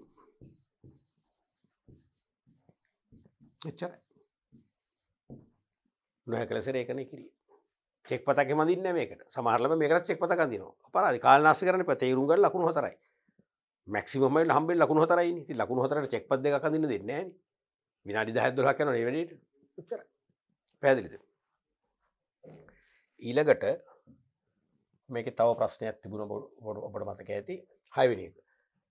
ගනුදෙනු කළ නොහැක වගන්තියේ සහිත රේඛනය පැහැදිලි කරන්න. පුළුවන් ඒක පැහැදිලි කරන්න. මොකක්ද ඒක ලියන්නේ? ගනුදෙනු කළ නොහැක වගන්තියේ සහිත රේඛනය පැහැදිලි කරන්න කියන්නේ මොකක්ද? චෙක් පත පවරන්නාට ඇති අයිතියට වඩා වැඩි අයිතියක් පැවරුම් ලාභයාට නොලැබෙන බව මින් අදහස් වේ. වෙන ස්පිල්ලක් පාපිල්ලක්වත් වැඩි කරන්න එපා, අඩු කරනවා විසඳ. තේරුණාද? හොඳම දේ ඒකයි. චෙක් පත පවරන්නාට ඇති හිමිකමට වඩා වැඩි හිමිකමක් පැවරුම් ලාභයාට හිමිවන බව මින් අදහස් වෙච්චරයි. ඒකත් නිකම් මදි වගේ නම් චෙක් පත පවරන්නාට ඇත්තේ පිරිසිදු අයිතියක් නම් පැවරුම් ලාභයාටද පිරිසිදු අයිතියක් හිමිවන බවත්, චෙක් පත පවරන්නාට ඇත්තේ සොර අයිතියක් නම් පැවරුම් ලාභයාටද සොර අයිතියක් හිමිවන බවත් මින් අදහස් වේ. එහෙම ලියන්න පුළුවන්. දික් කරලා. නැතර වගේ කෙටියෙන් ලියන්න පුළුවන්. පැහැදිලිනේ? රයිට්. අපි බලමු ඊළඟට චෙක් පත් මගින් ගනුදෙනු කිරීමේ වාසි. දැන් මේ මෑත කාලේ චෙක් පත් මගින් ගනුදෙනු කිරීමේ වාසි ඇහුවේ බොහොම අඩුයි මන්ද නැහැ කියලා. සාමාන්‍යයෙන් මේක විභාගයට අහන එකක්. දැන් 90 දශකේ 2000 දශකේ මුල් හරිය අනිවාර්යයෙන් මේක විභාගයට ඇහුවා. අහන්නම මොකද චෙක් පත් මගින් ව්‍යවහාර මුදලින් ගනුදෙනු කරනවටත් වඩා, ණයපත් මගින් ගනුදෙනු කරනවටත් වඩා චෙක් පත් මගින් ගනුදෙනු කිරීමේ වාසි තියෙනවනේ දැනගන්න පෙළම. නමුත් ඒක මේ මෑත කාලේ වුණා නැහැ කියලා අපිට මේක අයින් කරන්න බෑ. අනිවාර්යයෙන් මේක විභාගයට යොමු වෙන්න ඕන ප්‍රශ්නයක්. එකක් තමයි මුදල් රැගෙන යාමේ අපහසුතා නොමැත. දැන් මුදල් රැගෙන යද්දි ලොකු අපහසුතාවයක්. දැන් රුපියල් 50ක් 100ක් නෙවෙයි මම මේ කියන්නේ. රුපියල් ලක්ෂ ගාණක් අපි අරන් යනකොට බන්ඩල් වශයෙන්නේ. දැන් රුපියල් 100 කොළ නම් මිටි, 10 කොළ මිටි, එවැනි 5000 කොළ මිටි අරන් යනකොට පර්ස් එක දාගෙන යන්න බෑනේ. ලක්ෂ 5ක් අයත් 10ක් 15ක් වගේ න. අපි හරි පරිශ්‍රමයක් දාන බ්‍රීෆ් කේස් එකක්. බ්‍රීෆ් කේස් එක අරන් යන්න බෑ සල්ලි තියනවා කියලා. පොකට් කාර් වල අපිට පිස්තෝලේ පෙන්නන එහෙමනේ. ඒගොල්ලෝ දන්නවා බ්‍රීෆ් කේස් එක. ඒගොල්ලෝ දැන් අපිට වඩා තීක්ෂණ ඇස් තියෙන මේ මංකොල්ලකාරයන්ට බ්‍රීෆ් කේස් එකේ සල්ලි තියන ඒගොල්ලෝ විනිවිද පේනවා. අපිට පේන්නේ නැහැ. ඒගොල්ලන්ට පේනවා. කන්නඩි වගේ තේරෙනවද? ඉතින් හරි ප්‍රශ්නය. ඒ නිසා ගොඩක් වෙලාවට අපි මේ සල්ලි සමහරට එළවලු බෑග් එකක අරගෙන යනවා. එළවලු කූඩු එක මැද හරිය දාගෙන යනවා. එක්ක මාළු මස් පාර්සලයක් ඇතුළේ පොලිතින් බෑග් එකේ දාගෙන කවුරුත් හිතන්නේ නැහැ මස් මේ මාළු අත දාන්න යන්නේ පිළීනේ. තේරෙනවද? ඔයගේ ලොකු අපහසුයක් වෙනවනේ ගෙන යන්නේ. නමුත් මේක එහෙම ප්‍රශ්නයක් නැහැනේ. අපි සල්ලි ගෙනන්නේ චෙක් පොත විතර සාක්කුව දාගෙන යනවා. චෙක් පොත මංකොල්ල කවවත් කමන්නේ නැහැනේ. සල්ලි ගන්න බෑ. චෙක් පොත මංකොල්ල කවුවා බැංකුවට ටක් ගාලා එක්ක ටෙලිෆෝන් කෝල් එකක් දෙනවා. එක්ක ඊමේල් පණිවිඩයක් අද තාක්ෂණයේ දියුණුයි. නැත්නම් ළඟම තියෙන ATM මැෂින් එකෙන් ගිහිල්ලා අපි මේ චෙක් පොතේ නැති බව පෙන්නුම් කරලා අපිට ස්ටොප් පේමන්ට් ඕඩර් එකක් දෙනවා. කාටවත් සල්ලි ගන්න බෑ. ඒ නිසා චෙක් පොත් කවුරුත් උදුර ගන්න ඉන්නෙත් නෑ. අනික අපේ ආදර සස්සන දන්නෙත් නෑනේ. තේරෙනවද? එහෙනම් ආරක්ෂිතයි. එහෙනම් මුදල් රැගෙන යාමේ අපහසුතාව මේ නිසා නෑ. චෙක් පොත විතරයි සාක්කුවේ හරි අතේ හරි අපේ ඩයරි හරි පර්ස් එක හරි දාගෙන යන්න ඕන. දෙවෙනි එක තමයි වංචා කර මුදල් ලබා ගැනීම අපහසු වෙනවා. චෙක් පත් ලේසි වංචා කරන්න අමාරුයිනේ. වංචා කරන්න බැරි වෙන විකල්පයක් වශයෙන් චෙක් පත තියෙන්නේ. දැන් මල්ලඟ තියෙන 5000 නෝට්ටක් ටක් ගාලා ඕන කෙනෙකුට වංචා කරන්න පුළුවන්. චෙක් පතක් එහෙම ලේසි වංචා කරන්න බෑනේ. චෙක් පතක් ගන්න පුළුවන්. ගත්තට වැඩක් නෑ. තේරෙනවද? බැංකුවෙන් සල්ලි ගන්න අපහසුයි. මම ඊට වඩා ෂණිකව ක්‍රියාත්මක වෙනවා. තේරෙනවද? මම බැංකුවට කෙලින්ම හොට්ලයින් එකට කතා කරලා කියනවා මගේ චෙක් පොත නැතුව ගෙවන්න එපා. මගේ චෙක් පොතේ අංක මට මතක තියෙන්න ඕනේ නැහැ. මගේ නම දන්නවනේ. මගේ ID කාඩ් නම්බර එක ඒගොල්ලෝ දන්නවනේ. එක්ක මාව මතක නැත්නම් බැංකුවට ID කාඩ් නම්බර ඉල්ලන එච්චරයි. ID කාඩ් නම්බරේ මගේ account එක හෙව්වා ඒගොල්ලෝ බැලුවා. මට නිකුත් කළ අවසන් චෙක් පොත මොකක්ද? ඒ මුළු චෙක් පොතේම අංක වලට ඒගොල්ලෝ ස්ටොප් පේමන්ට් එක දානවා. තේරෙනවද? වංචා කරන්න බෑ. තුන්වෙනි එක තමයි වංචාවක් කළද රේඛනයක් ඇතනම් ගිණුමකට බැරවන නිසා වංචාකරුවෙකු පහසුවෙන් නීතිය රැහැන්ට හසු කරගන්න පුළුවන්. වංචාවක් වෙන්න පුළුවන්. වංචාවක් කළද රේඛනයක් තියෙනවා නම් මොකද වෙන්නේ? අනිවාර්යයෙන් ගිණුමකට බැරවෙන්න එපා. රේඛනයක් තියෙනවා නම් ගිණුමකට බැරවෙන්න එපා. බැරවන නිසා වංචාකරුවෙකු පහසුවෙන් නීතිය රැහැන්ට ගේන්න පුළුවන්. මොකද ගෙවන බැංකුවෙන් දැනගන්න පුළුවන් කාගේ ගිණුමටද බැර කළේ කියන එක. පැහැදිලිද? හතරවෙනි එක. ගෙවීම් කළ බවට ලිඛිත සාක්ෂියක් තියෙනවා. දැන් ඕගොල්ලන්ගේ මම රුපියල් ලක්ෂයක් ණයට අරගෙන මාසකින් දෙන්නම් කියලා මාස දෙකකින් මම පොරොන්දු වෙච්ච පරිදි ගෙවනවා. සල්ලි වලිම දෙනවා. ඕගොල්ලෝ බොහොම ස්තුතියි කියලා ගන්නවා. සති දෙක තුනක් යනකොට ඕගොල්ලෝ කාර්යබහුල ව්‍යාපාරිකයෝ නම් නිතර ගණදුණු වල නියුක්ත වෙන ව්‍යාපාරිකයෝ ඇත්තටම ඕගොල්ලන්ට මම සල්ලි ගෙවුවා කියලා අමතක වෙන්න පුළුවන්. ඇත්තටම අමතක වෙන්නත් පුළුවන්. ඇත්තටම අමතක නොවි මට වංචා කිරීමරුණින් ගෙවුවේ නැහැ කියලා කියන්න පුළුවන්. එහෙම ගෙව්වේ නැහැ කිමුකෝ. මොකද වෙන්නේ? ඔප්පු කරන්න මම ළඟ සාක්ෂි නැහැ. කට වචනට කියලා විශ්වාසයට කියලා හිතලා තමයි මම සල්ලි ගත්තේ කට වචනේ මම දුන්නා. මොකුත් අසංගතෙන් නැහැ නේ. ඔප්පු කරන්න බෑ. හැබැයි ඔබ මට සල්ලි දුන්න කියලා සාක්ෂි දින ඔබ ළඟ. මම ඔබට ඒක සෙටල් කරා කියලා සාක්ෂි නැහැ. මම දෙවෙනි සැරේට මට ගෙවන්න වෙනවා. නමුත් චෙක් පතකින් ගෙවුණා නම් ඒක වෙන්නේ නැහැ නේ. ඇයි? චෙක් පතේ තියෙනවා කවුන්ටර් ෆොයිල් එක. චෙක් පොතේ ඉතුරු වෙන චෙක් එක අයින් කරාම ඉතුරු වෙන කැල පිළිපත.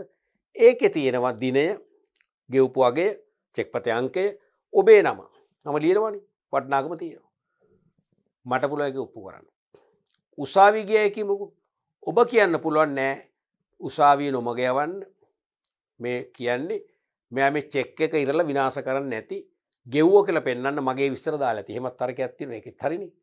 එහෙමනම් මට තර්කයක් තියෙනවද? මම නිරුත්තරද? මට තර්කයක් තියෙනවා. මොකක්ද තර්කය? මම කියන උසාවිය දැන් ස්වාමීනි කරුණාකරලා මගේ බැංකු කළමනාකරලා මගේ ගිණුම චෙක් කරවන්න. අන්න කළමනාකරට ඕඩර් දෙනවා. කළමනාකරු චෙක් කරලා කියනවා මේ අංකයේ දරන චෙක්පත අසවල් දින අසවල් වටිනාකමට මෙන්න මේ කෙනාට ගෙවලා තියෙනවා. ඇයි හරිනේ? පිළිපතේ තියෙන බොරු නැති බැංකුවට බොරු වෙන්න බෑනේ. බැංකු විතර තියෙනවානේ. ඒ නිසා පිළිපත තියෙනවා කියන්නේ මොකද්ද? කිසි තරකයක් නැහැ. ගෙව්ව බවට හොඳම ලිඛිත සාක්ෂියක් වෙනවා. ඊළඟට මතුදාතම් චෙක්පත් මගින් කෙටිකාලීන ද්‍රවශීලතා ගැටලු බැහැර වෙනවා. මොකද්ද මේ කියන්නේ? අපි හිතමු අද අපි ඉන්නේ මේ මාස පළවෙනිද කියලා වෙසක් මාස පළවෙනිද කියලා හිතන්නකෝ. මම මේ 20 විතර දිනයක් දාලා චෙක් එකක් කන කරලා ඔබට ඔබෙන් ගන්න භාණ්ඩ හාස්‍ය වල වටිනාකම පියවන්න චෙක් එක දෙනවා. ඔබ බාර ගන්නවා. මතුදාසම් චෙක් එකවත් බාර ගන්නවනේ. මම දෙන එක ඔබ බාර ගන්න, ඔබ දෙන එක මම බාර ගන්න පරිචයක් තියෙනවනේ. හරිද? එහෙනම් අපි තුමු මිලියන දෙකක් කියලා ලක්ෂ 20ක චෙක් එකක් මේ මාසේ අද පළවෙනිදා නම් මම මේ මාසේ 20 ඩේට් කරලා ඔබට දෙනවා.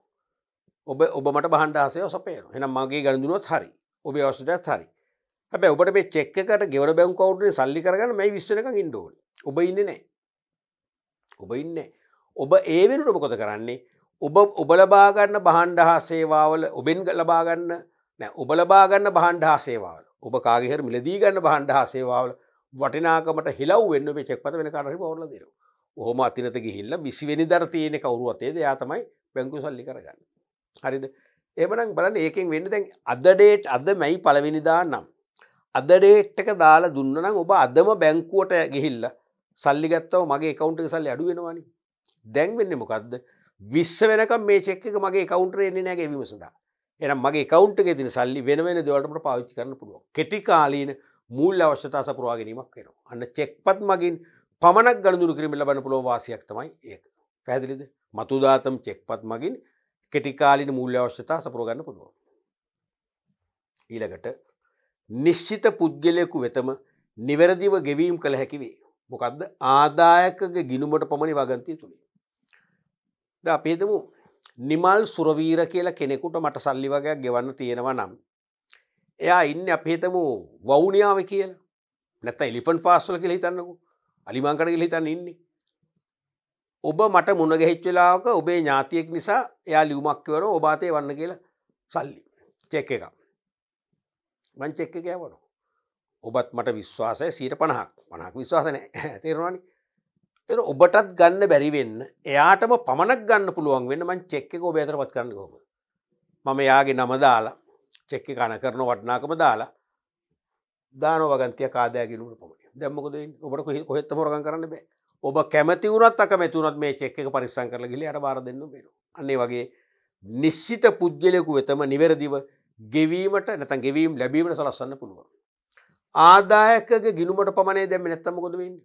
ඔබ කැමති කෙනෙකුට මේ චෙක් එක දෙන්න පුළුවන්. හරි සර් අපි දෙන්නම් කියලා වෙන කෙනා හරිද? දැන් එහෙම කරන්න බෑ. තේරුණාද? දැන් මං නෝට්ටු වලින් දුන්නගෙත් එහෙම නේද වෙන්නේ? සමහර ඔබ භාගයක් දෙයි, භාගයක් වෙන කාට හරි දෙයි. එක්ක වැරදිලා වෙන කාට හරි දෙයි ඔක්කොම ටික. මෙතන එහෙම වෙන්නේ නැහැ. මට මුදල් ගෙවී යුතු කෙනා වෙතරම මුදල් ලැබෙන සලස්සන්න පුළුවන්. ඊළඟට ගනුදෙනුවක් පහසුවෙන් අඩු කාලයකින් පියවන්න පුළුවන්. දැන් කාසියා නෝට්ටු පාවිච්චි අපි නෝට්ටු මිටි ගණන් කරන්න ඕනේ. නෝට්ටු 100 ගණන් කරාම එක සැරයක් ගණන් කරාම 99. මොකද වෙන්නේ? ආයි ගණන් කරනවා 100යි. දැන් එකපාරක් 99යි එකපාරක් 100යි ආයි ගණන් කරනවා 101යි. අයියෝ දැන් මොකද වෙන්නේ? ආයි ගණන් කරන්න ඕනේ. ඔයගේ 4 හෝ 5 වෙනි සැරේ ගණන් කරලා බලන්න මොන තරම් කාලයක් යනවද කියලා. නමුත් චෙක් පත් වලින් එහෙම නෙමෙයි අපි ගණන් කළා කීයද ගාන කියලා ඇහුවා කෙලින්ම ලිව්වා දුන්නා. හරි පහසු. කෙටි කාලෙකින් ගණන් පියවන්න පුළුවන්. මෙන්න මේ වගේ පහසුකම් මේ වගේ වාසිත නිසා චෙක් පත් භාවිතයට ව්‍යාපාරිකෝ ගොඩක්ම නැඹුරු වෙනවා. ඒ කියන්නේ දැන් විද්‍යුත් මුදලින් ගණන් කරනවට අමතරව වැඩිපුරම ගණන් කරන්නේ කාසියා නෝට්ටු වලින් නෙමෙයි දෙවනුව චෙක් පත් මගින්. පැහැදිලිනේ? අපි ඊළඟ කොටසට යමු. චෙක් පතකට ගරු කිරීම. ඔනරින්ද චෙක් කියන එක.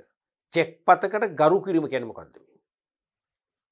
ඒ කියන්නේ ගෙවන බැංකුවට චෙක් පතක් ගෙන ගියාම යම් ධාරකේ බැංකු කවුන්ටරේ උඩ ඒ චෙක් පත තියලා බැංකු නිලධාරීන් දණ්ඩ නමස්කාර කරලා වඳින එකද නැහැ. එහෙම අර්ධහසක් නෙමෙයි මේ කියන්නේ.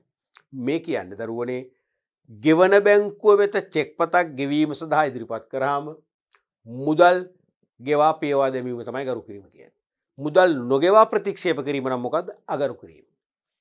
ගෙවන බැංකුවට ගෙවීම සඳහා චෙක් පතක් යොමු කරාම මුදල් ගෙවා අවසන් කිරීම ගරු කිරීම. මුදල් ගෙවන්නේ නැතුව ප්‍රතික්ෂේප කළොත් අගරු කිරීම. එච්චරයි. තේරුණාද? ගෙවන බැංකුව දැක්කද? මෙන්න මෙතනත් මේ ගෙවන බැංකුව වචනේ ලියන්න වෙනවා දැක්කනේ. වෙන විකල්පයක් නැහැ. එක්කෝ ගෙවන බැංකුව නැත්තම් නිකුත් කළ බැංකුව නැත්තම් නිකුතු බැංකුව නැත්තම් අනලත් බැංකුව. ඒ වචනය පාවිච්චි කරන්නම වෙනවා. වෙන ව්‍යාසරයක් නෑ මෙතනට. ගෙවන බැංකුව විසින් චෙක් පතකට මුදල් ගෙවා පියවා දැමීම තමයි ගරු කිරීම කියන්නේ. ගෙවීම සඳහා ගෙවන බැංකුව වෙත චෙක් පතක් යොමු වන ප්‍රධාන ක්‍රම දෙකක් තියෙනවා. ගෙවන බැංකුවට ගෙවීම සඳහා චෙක් පතක් ඉදිරිපත් කරන ප්‍රොඩියුස් කරන ක්‍රම දෙකයි. එකක් මොකක්ද? එකක් තමයි විවෘත චෙක් පතක් නම්. හොඳට අහගන්න විවෘත රේඛනයක් නැත්තම්. විවෘත චෙක් පතක් නම් බැංකු කවුන්ටරයෙන් තමයි මූ කරන්නේ. රේඛනයක් නැත්නම් සාමාන්‍ය ගිණුමකට දාන්නේ නැහැ නේ අපි. ගෙවන බැංකුව ලංකා බැංකුව නම් ලංකා බැංකුවේ කවුන්ටරයට ගිහලා අපි සල්ලි කරගන්නවා. ලේසිම ක්‍රමය. මතක තියාගන්න දැන්ට අවුරුදු 15කට වගේ උඩදි වෙනකම්ම යුනි බැංකු ක්‍රමය නැත්නම් යුනි බැංකින් ටෙක්නික් එක යුනි බැංකු තාක්ෂණය ලංකාවේ බැංකු පරිච්ඡේද හඳුන්වා දෙන තාක්කල් වෙනද ලංකා බැංකුව යාපනයේ ශාඛාවේ කරන්ට් account එකක් ඕපන් කරලා මම චෙක් පොතක් ගත්තා නම් මම මේ චෙක් පත අපි හිතමු තංගල්ලේදී ඔබට චෙක් පත පාවිච්චි කරලා ගෙවීමක් කරනවා කියලා රේඛනයක් නැති ඔබ කවුන්ටරෙන් සල්ලි ගන්න නම් එදා තංගල්ලේ සිට යාපනය දක්වාම යන්න ඕන. යාපනයේ බ්‍රාන්ච් එකේ විතර සල්ලි ගන්න පුළුවන්. මොකද මගේ ආදර සස්සන තියෙන්නේ එහෙ විතරයි. එහෙ පමණ චෙක් කරන්න පුළුවන්.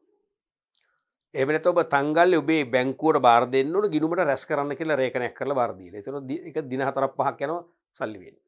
එදායි අද ඒ තත්ත්ව වෙනස් නේ. අද යුනි බැංකින්. අද SWIFT Swift network එක ජාත්‍යන්තරය කියන්නේ මොකද්ද?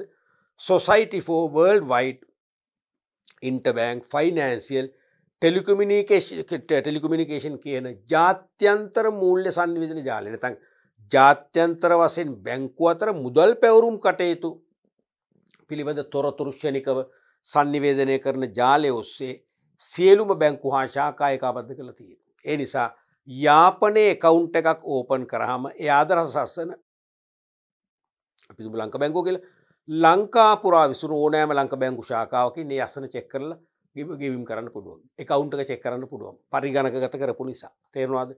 ඒ නිසාද එම බ්‍රාන්ච් එකටම යන්න කියලා නීතියක් නැහැ. ඒ නිසා අද ලංකා බැංකුවේ චෙක් එකක් නම් ලංකා බැංකුව ඕනම ශාඛාව කවුන්ටරෙන් අපිට සල්ලි කරගන්න පුළුවන්. එහෙනම් පළවෙනි එක තමයි විවෘත චෙක් පතක් නම් ගෙවන බැංකුවේ කවුන්ටරේ හරහා ඉදිරිපත් කරලා සල්ලි කරගන්නවා. දෙවෙනි එක මොකද්ද? රේඛිත චෙක් පතක් නම් රේඛනයක් කරා නම් කවුන්ටරෙන් ගෙවන්නේ නැහැ. රේඛිත චෙක් පතක් නම් අනිවාර්යයෙන්ම ගිණුමක් හරහා යොමු වෙන්නට ඕනේ. ගිණුමක් කරා කියන්නේ අපි තුමු ගෙවන බැංකුව ලංකා බැංකුව කියන්නකෝ. ඔයාලට නම් මේ චෙක් එක ලැබුණේ ඔයාලගේ account එක තියෙන්නේ කමර්ෂල් බැංකුව අපි හිතමු බදුල්ල ශාඛාවේ කියලා. එහෙනම් ඔබ කමර්ෂල් බැංකුවේ බදුල්ල ශාඛාවට දෙනවා මේ චෙක් පත නිෂ්කාශනයට යොමු කරලා මේකේ වටිනාකම මගේ ගිණුමට රැස් කරන්න කියලා. එහෙනම් අන්න බදුල්ල බැංකුව මගින් තමයි මේ චෙක් පත නිෂ්කාශනය හරහා එවන්නේ. ඒකට අපි ගිණුමක් කරා කියන්නේ ඒක. නැත්නම් නිෂ්කාශන හරහා කොත් හරි. එක්කෝ ගිණුමක් කරා නැත්නම් නිෂ්කාශන හරහා තමයි ගෙවන බැංකුවට යොමු වෙන්නේ. ක්‍රම දෙකයි. විවෘත චෙක් පතක් නම් ගෙවන බැංකුව කවුන්ටරය තුලින් යොමු වෙනවා. රේඛිත චෙක් පතක් නම් ගිණුමක් හරහා හෝ නිෂ්කාශනය හරහා යොමු වෙනවා. ක්‍රම දෙකෙන්ම ඉදිරිපත් වෙන කාටද? ගෙවන බැංකුවටයි. ගෙවන බැංකුව තමයි චෙක් පතට ගෙවන්නේ. පැහැදිලිනේ? ඔව්. පළවෙනි එක තමයි එතකොට විවෘත චෙක් පතක් නම්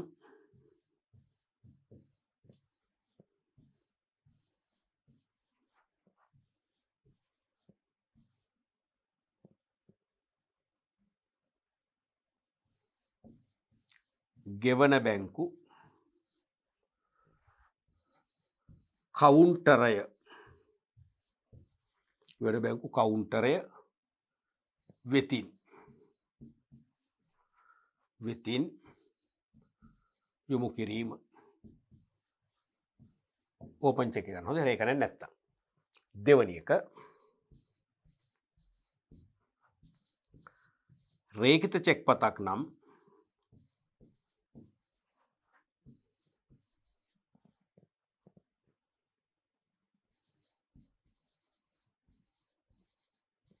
ගිණුමක් නැත්තම් නිෂ්කාශනයකොත් කමක් නැහැ. නිෂ්කාශනය ඔස්සේ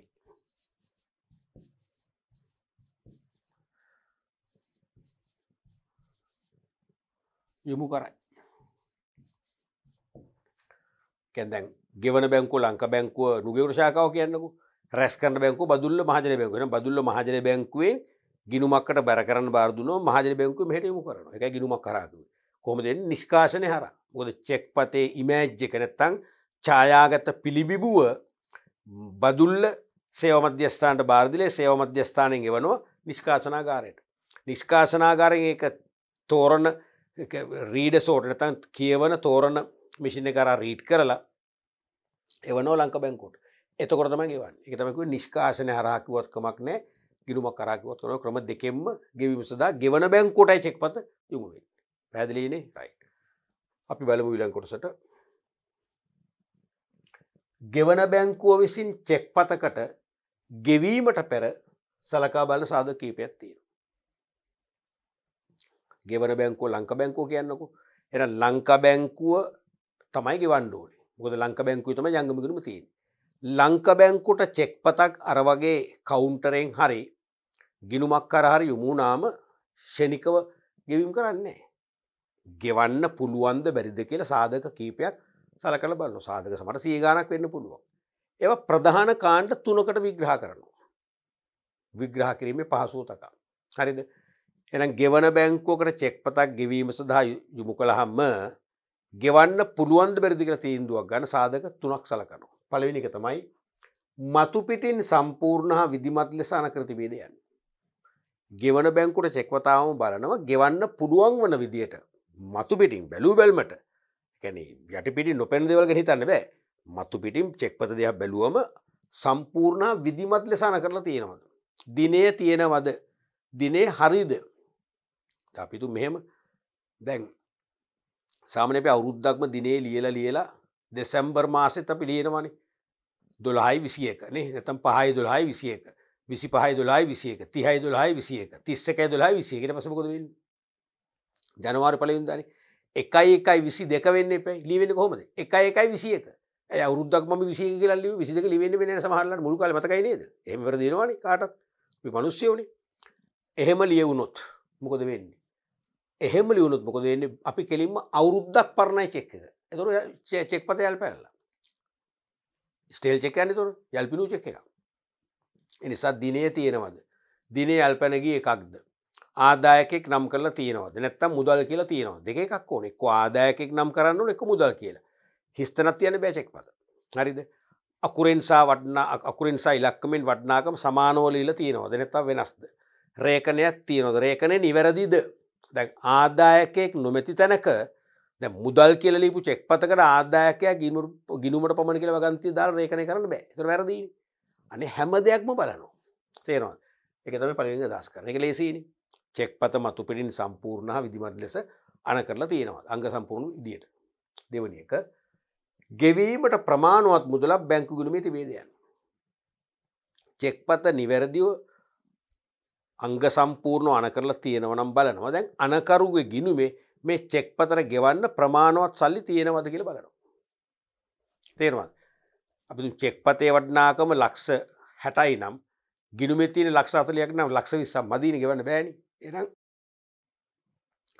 අණකරු විමසන්න කියලා චෙක් පත අගරු කරන එකනේ කරන්නේ ඒ නිසා බලනවා එවැනි තත්ත්වයක් තියෙනවද නැත්නම් ගෙවන්න සල්ලි ඇතිද දෙකයි ඒ දෙකත් ඒකත් ඕකේ නම් සල්ලි තියෙනවා නම් තුන්වෙනි එක බලනවා ගෙවීමට බැංකුවට ඇති නීතිමය බලය හිමි වෙද්ද යන්න මොකද චෙක් පතර ගෙවන්නට නීතිමය බලය තියෙන ගෙවන බැංකුවට පමණයි චෙක් පතර ගෙවන්නට නීතිමය බලය තියෙන ගෙවන බැංකුවට පමණයි ඒ නීතිමය බලයත් බැංකුවෙන් අහිමි වෙන්න පුළුවන් බැංකුවට චෙක් පතර ගෙවන්න තියෙන නීතිමය බලය අහිමි වෙලා නම් ඒත් ගෙවන්නේ නැහැ අන්නේම අහිමි වෙලාද කියලා බලනවා අවස්ථා තුනයි මතු පිටින් සම්පූර්ණ හා විධිමත් ලෙස අණ කරලා තියෙනවද චෙක් පතර ගෙවීමට ප්‍රමාණවත් මුදලක් ජංගම ගිණුම් හිමියාගේ බැංකුවේ තියෙනවද චෙක් පතර ගෙවන්නට ගෙවන බැංකුවට ඇති නීතිමය බලය තාම තියෙනවද අහිමි වෙලාද කියලා බලනවා අහිමි වෙලා නැත්නම් ගෙවනවා මේ සාධක තුන ඕකේ නම් ගෙවනවා එහෙනම් තුන්වෙනි එකේ ප්‍රශ්නයක් තියෙනවා මොකද්ද ගෙවීමට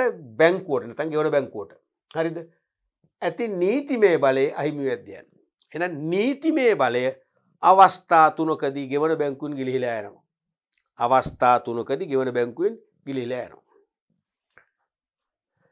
එකක් තමයි අනකරු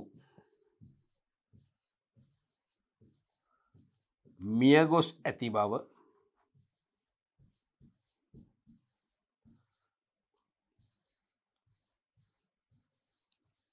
බැංකුවට ආරංචි වූ විට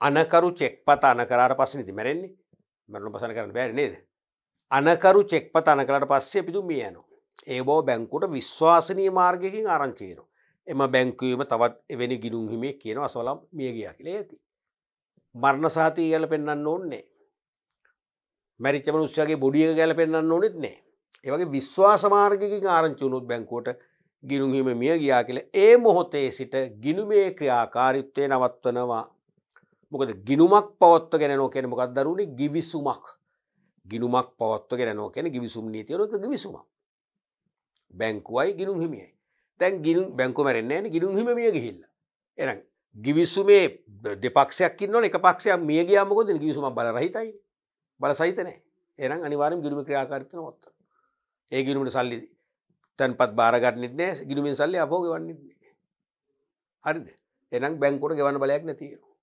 ගිණුමේ සල්ලි එහෙම ගිණුමේ තියෙන අක්‍රිය දැන් මොකක්ද ප්‍රශ්නේ ඒ ගිණුමේ සල්ලි වලට මොකද වෙන්නේ ඕක හිතනවනේ සාමාන්‍යයෙන් කාන්තා පක්ෂ විශේෂයෙන් හිතන ලෝභයිනේ නේද ඒ ගිණුමේ සල්ලි වලට මොකද වෙන්නේ ඔව් ඒක සාමාන්‍ය ප්‍රශ්නයක් දරුවනේ ගිණුමේ සල්ලි වලට මොකද වෙන්නේ ගිණුමේ සල්ලි වත්කම ඒ වත්කම මිය ගිය අයගේ උරුමකරුවන්ට ලැබෙනවා ඇති හරිද බැංකුවෙන් ඉල්ලීම් කරන්න ඕන උරුමකරුවෝ මරණ සහතික බැංකුවට ඉදිරිපත් කරන පස්සේ ඊට පස්සේ බැංකුවෙන් බූදල් නඩුවක් පවරනවා. ඒසොර බූදල් නඩුවක් පවරන්නේ කියන්නේ උරුමකරු දෙන්නේ කියන්නේ නීත්‍යානුකූල බිරිඳ ඉල්ලුත් ප්‍රශ්නයක් නෑ. බිරිඳවල් දෙන්නෙක් ඉන්නලන්න පුළුවන් සමහර අන්න එතකොට බූදල් නඩුවක් යන්න වෙනවා. හරිද? නැත්තම් බැංකුව ප්‍රසිද්ධ පුවත්පත් දැන්වීම් පළ කරනවා අසවලාගේ ගිණුමේ සල්ලි මෙහෙම අපි බෙදන්න යනවා. තවත් අයිතිවාසිකම් තියෙනවා ඉල්ලන්න කියලා. එහෙම ඉල්ලන්න ආවොත් තමයි බූදල් නඩුවට යන්න වෙන්නේ. නැත්තම් උසාවියෙන් බැංකුවම විසඳනවා. මේ පළවෙනි එක. දෙවෙනි එක තමයි අනකරු විසින්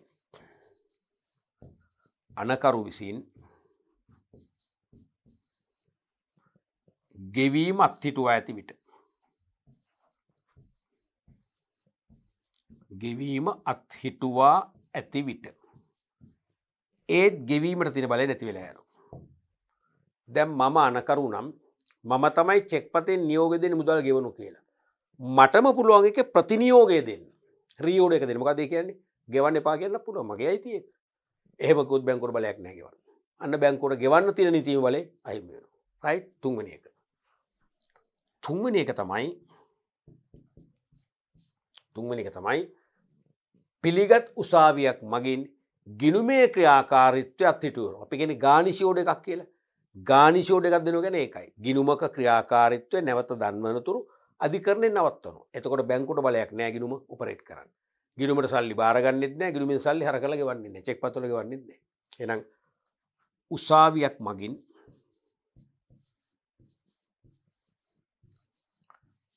උසාවියක් මගින්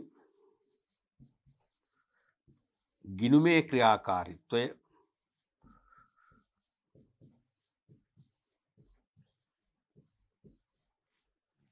අත්හිටුවා ඇති විට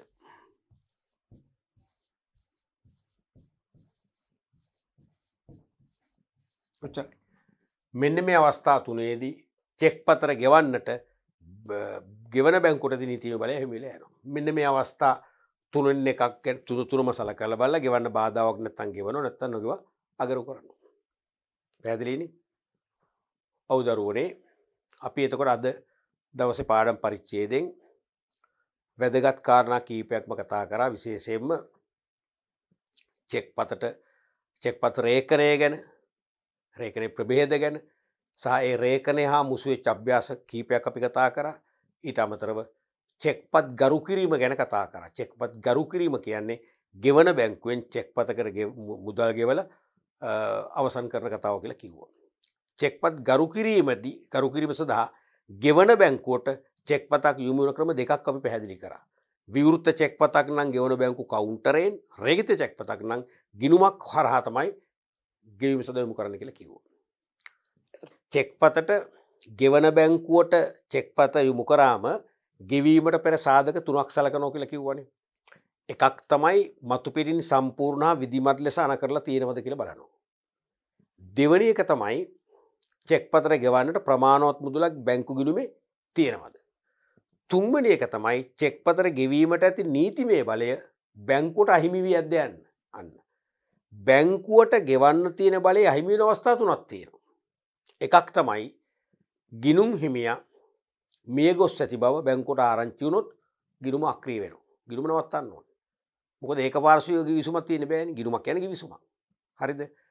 දෙවෙනි එක තමයි අනකරු විසින් ගෙවීම නතර කරොත් ස්ටොප් පේමන්ට් ඕඩර් එකක් දුන්නොත් අනකරුවා ඒත් ගෙවන බැංකුවට බලය නැති වෙනවා. තුන්වෙනි අවස්ථාව තමයි පිළිගත් අධිකරණයක් මගින් ගිණුමේ ක්‍රියාකාරීත්වය නැවැත්තුවොත්. අපි කියන්නේ ගානිෂ් ඕඩර් එකක් දෙනවා කියලා. ඒත් බලය නැති වෙනවා. ඔන්නේ අවස්ථාවලදී චෙක් පතට ගෙවන්නට ගෙවන බැංකුවට බලයක් නැති වෙලා යන්න පුළුවන්. නැත්තම් ගෙවනවා, ගරු කරනවා. හොඳයි අපි චෙක්පත් ගරු කිරීම වගේම අගරු කිරීම ගැන දැනගන්න. මොකද අගරු කිරීමත් සාමාන්‍ය විභාගයට නිරන්තරයෙන්ම අහනවා. අපි චෙක්පත් අගරු කිරීම හා බැඳුණු සංකල්ප අපි ඊළඟ පරිච්ඡේදයෙන් කතා කරන්න බලාපොරොත්තු වෙනවා.